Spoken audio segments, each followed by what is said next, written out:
How's it going there, YouTube? Coming at you with a special video today. As you can see, something's a little different today. You're not going to want to miss today's video. We're going to be going over the anatomy of car audio. It's going to be awesome. We're going to have some fun today.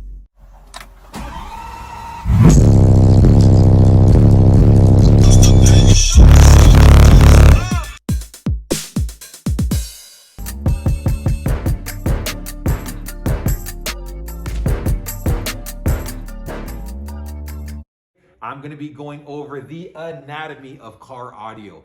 Yes, you heard me right, the anatomy of car audio, because it's funny how much we can learn about car audio by just studying our natural organic biology. And I'm going to put it in very simple terms here. So consider this a car audio 101 class on how everything works in harmony together. So without further ado, let's go ahead and get this thing started. All right, ladies and gentlemen, so with any car audio system, we all know that everything starts at the interface there, your head unit, right? Your processing, your equalizers, that brain, so to speak.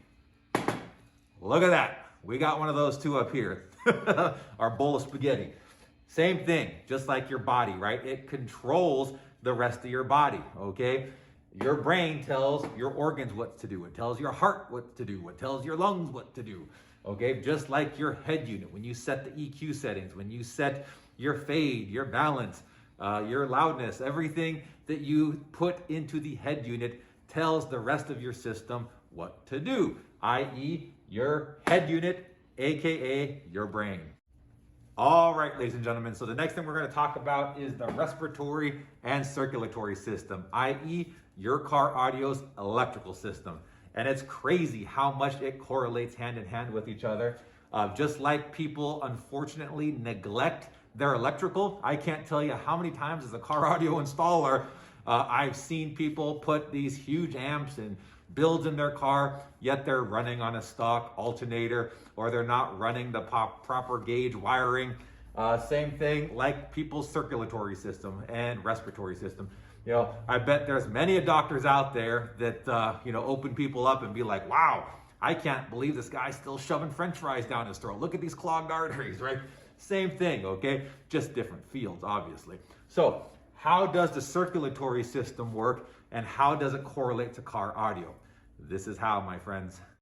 All right, so it all starts with the heart of the circulatory system, which, by the way, is actually the old ticker there, your heart. It is responsible for pumping blood to your vital organs through your arteries. And the funny thing is, the faster it pumps, well, guess what? The more blood that it pumps as well. Sounds kind of similar to something in a car audio system, doesn't it? Something responsible for transferring not blood, but current to your vital organs, which, by the way, are your amplifiers. We'll get into that subject later. But your heart, yes, you guessed it, is your alternator. Boom, right there. It is the heart of your system because it supplies the amperage to your car audio build. Doesn't supply blood like your heart, but it does the same thing. It pumps out current to your electrical system. And the faster this thing spins, just like the faster that thing pumps, what does it do? It pumps out more amperage.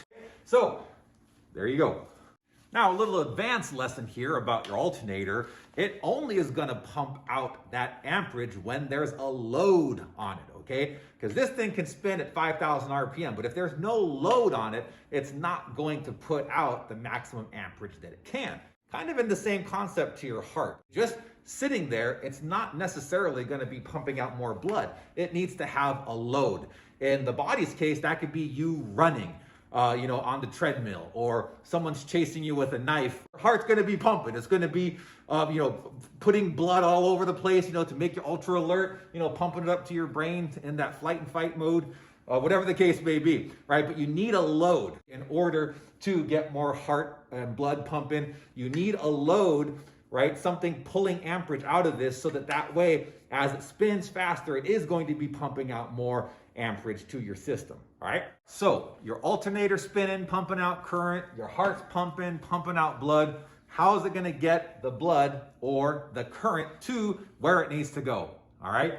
In the body, it has arteries. Your arteries transport the blood from the heart to your vital organs, to your brain, to everywhere that it needs to go for you to function properly. Well, in the car audio world, guess what it is? Your wiring, all right? Your wiring. And just like how the arteries are connected from the heart to your vital organs, your wiring is connected from your alternator to your reserve, to your batteries, to your alternator, okay? It transports amperage where you need it to go specifically. Now, here's something interesting. Just like in the body, having small arteries, AKA clogged arteries, okay? Somebody that's been eating fast food their entire life. Somebody that sucks down quarts of oil just for the hell of it. Somebody that has clogged arteries, they're not getting the proper flow of blood to their vital organs, okay? Their heart has to work harder in order to transport all the blood and nutrients to their vital organs. Well, guess what, ladies and gentlemen? Your alternator does the same thing if you do not have proper wires. If you are running, let's say you even have a high output alternator, okay? You have a big build, but instead of running these, you're running these, okay? You're running an 8-gauge wire where you should have a 0-gauge wire. That is the same concept of somebody that's been eating McDonald's their whole life and their heart is crying out loud trying to transport the blood that your vital organs need through arteries this big, okay? Whereas somebody that's healthy, somebody that's been eating their broccoli, their heart now has arteries like this, big, not clogged, to transport the same amount of blood, okay? Now your alternator is the same way. Your alternator is going to be crying out loud. Your electrical system is going to be sweating if it's trying to transport current from your alternator to your batteries and amplifiers through an artery or cable like this. So if you give it something like this, this would be the equivalent of eating your broccoli for car audio. Do yourself a favor and make sure that you're running the proper size wiring in your electrical system so that you're not stressing it out and have ultimate heart failure or electrical system failure. All right, there you go. So the next thing we're gonna talk about here are your lungs. Very important function in the human body. If you didn't have your lungs, you wouldn't be able to breathe, your blood wouldn't be oxygenated, and yeah, you'd die. Kind of the same thing for your car audio build, because in the car audio world, your lungs are your reserves, your batteries, and it does pretty much the same thing. Consider this, when you're swimming and you're jumping into the water, right? When you take a big breath and hold your breath, that is in essence your oxygen reserve, okay? How long can you hold your breath for? A minute, 2 minutes, 5 minutes? But once it runs out, so does your life, okay? Same thing for car audio. Your batteries, your lithium, your AGMs, whatever you're running, are like your lungs. They hold a certain amount of charge, and when they expire and deplete and run out of their capacity, well, guess what? Your car audio system dies. That's why it's important for it to be replenished with, what's that? Your alternator, your heart, to continue pumping oxygenated blood through your circulatory system so that you do not run out of reserve. Jumping into the water, I guess the best example I can tell you, okay, for people that play their car audio system with their car off, where it's not being charged by the electrical system, it's pretty much the same thing as somebody jumping into the ocean and trying to hold their breath. You can only last for so long before it dies or before your system dies. So that is why your lungs are like your batteries.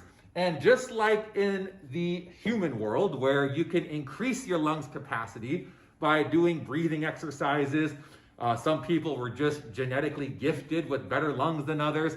Just like the battery world, you can increase your capacity. You can increase the overall amount of amp hours and reserve that you have for your electrical system, which in turn will give you a stronger car audio system. So that is where the lungs come into play in car audio.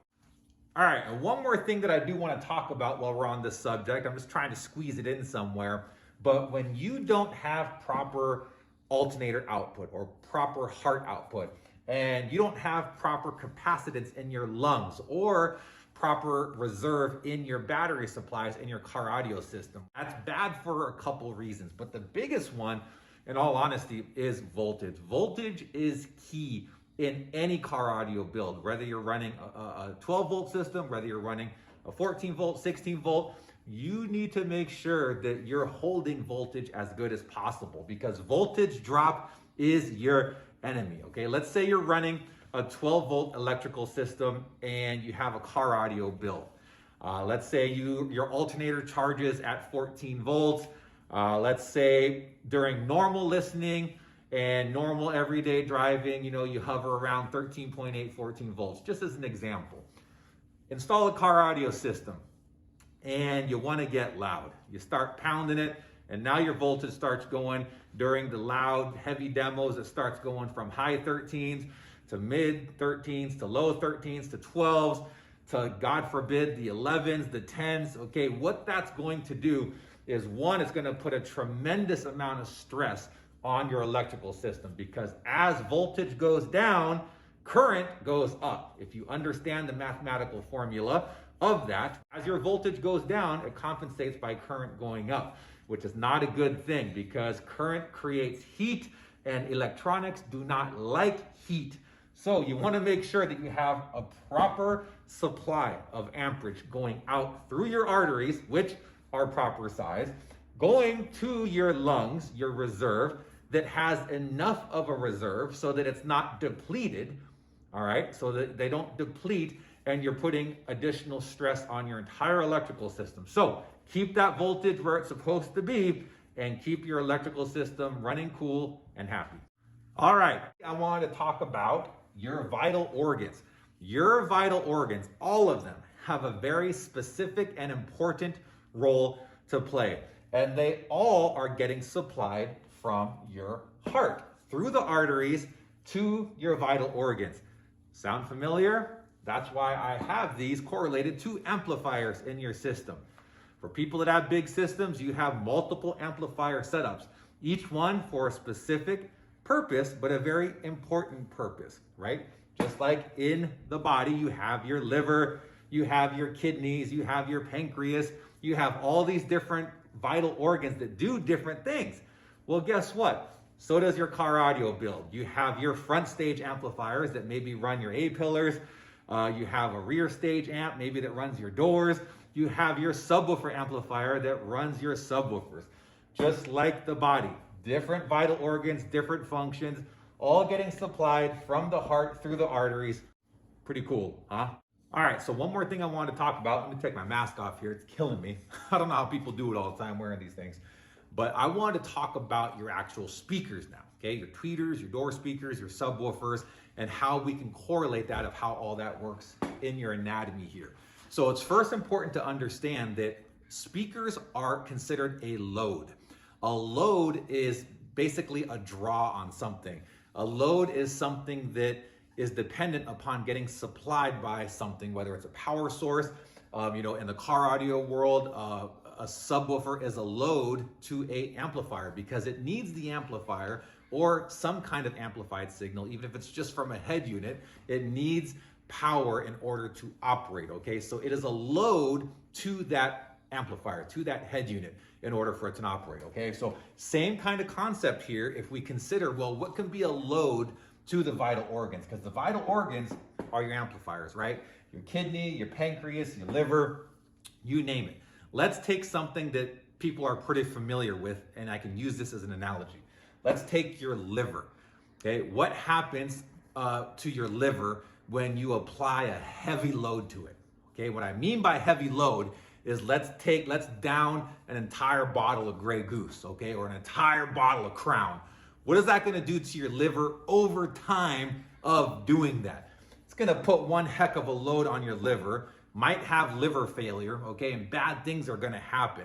Well, guess what? Kind of the same thing on your amplifier. If you don't have a proper electrical system to support the load and the proper vital organ or amplifier to support the load that is going to be put on it, you're gonna have problems. This is a perfect example of somebody that is trying to get too much out of their amplifier and wire it too low. Think of somebody that buys maybe a 1,000 watt amp that's not rated below 1 ohm, and they're, trying to attach, two 2,000 watt subs to it, and wire it down to a half ohm. Okay, that's not good. That's way too much of a load for something that can't even handle it. So same thing of, down in the bottle of Grey Goose every single day. It's going to put a tremendous amount of load on your liver, and bad things are going to happen. So make sure in the car audio world that when you are setting up your system, that you are applying a proper load to your car audio build. Just like how alcohol can destroy your liver, alcohol in moderation, there's been plenty of studies. I'm not a doctor, so don't quote me out here, but I've heard that drinking a glass of red wine every day, every other day is actually good for your body. It's good for your heart and everything. Just like a proper load can be good for your car audio build, okay? Having a proper electrical system, having proper current flow, not wiring your amp below its rated, load abilities, wiring a 1 ohm stable amp down to 0.33 ohm. That's not ever a good idea. Okay, so just making sure that you know what you're doing. And if you don't know what you're doing, the best thing you can do is ask somebody that does. Okay, so that way you save yourself a lot of grief. And most importantly, you save yourself a lot of money, because let's face it, this is a very expensive hobby, especially when you start getting loud. So hope that all made sense. All right, ladies and gentlemen, well, that's a wrap. If this video added value to you, let me know below, and I might come back around with a Car Audio Anatomy 102 and maybe go into the digestive system and how that can correlate to car audio, and just kick it up to the next level and get more in depth and more in detail with the intricacies of how things work together in your car audio system. But I just wanted to throw this one out here for fun. I'm just having fun with it, and just hoping to help educate somebody or give a different perspective from somebody that wants to get into car audio, that wants to know how things work. That's really why I do what I do, just to help people out that are coming on board in the car audio world, have fun with it, and get loud together. So without further ado, hit that like button, hit that subscribe button if you haven't done so already, turn on those notifications, and let's take it to the next level. Let's get loud.